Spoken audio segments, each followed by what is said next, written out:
Here's the first video of making the servo piston for my 125. Big piece of round stock, facing off my lathe. Okay, here's the second step.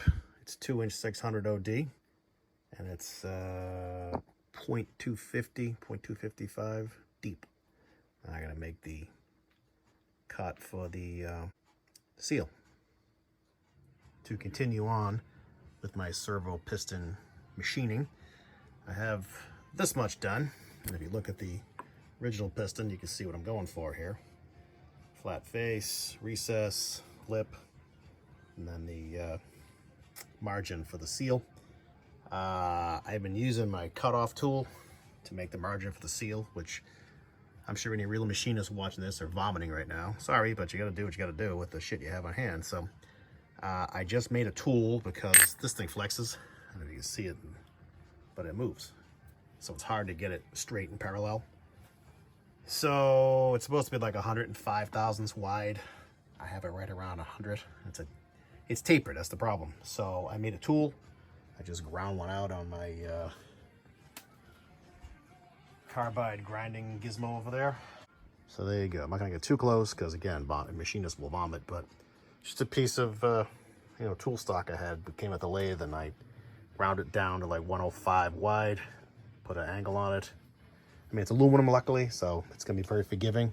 Just gotta find a way to hold it in my tool holder and see how I do. All right, here's the follow-up.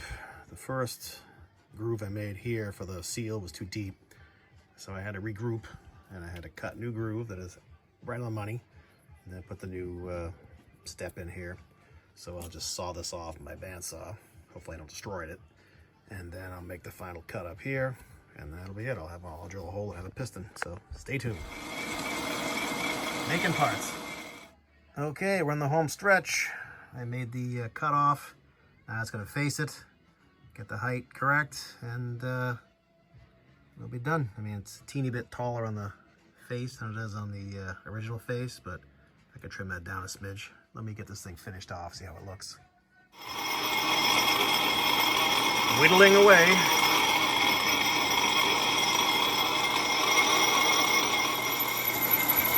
This should be the last pass. Just truing up the face and getting the overall thickness close to where the original was. I bored the hole. All I have to do after this is take the pin and cut it off, and then redo the snap ring groove. Piece of cake, right? Let's see how that goes. And there you have it. It's done. If I had the brains to measure everything on the servo piston in my other transmission, I would have been able to make this a lot easier, but I had to work backwards by taking a stock one and reverse engineering it, take out the land, measure all this crap. But there you go, it's done. I tried to duplicate the little bevels, about 5 thousandths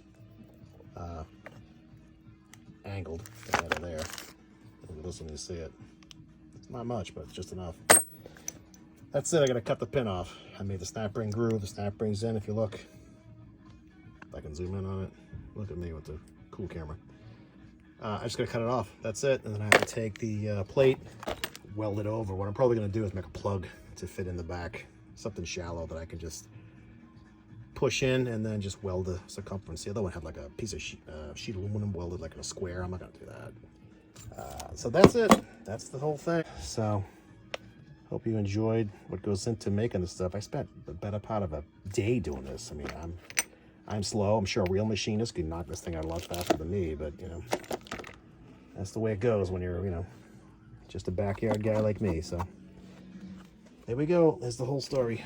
So hope you benefit from it. And I made this piece yesterday. Just a slug to block out the 1-2 accumulator.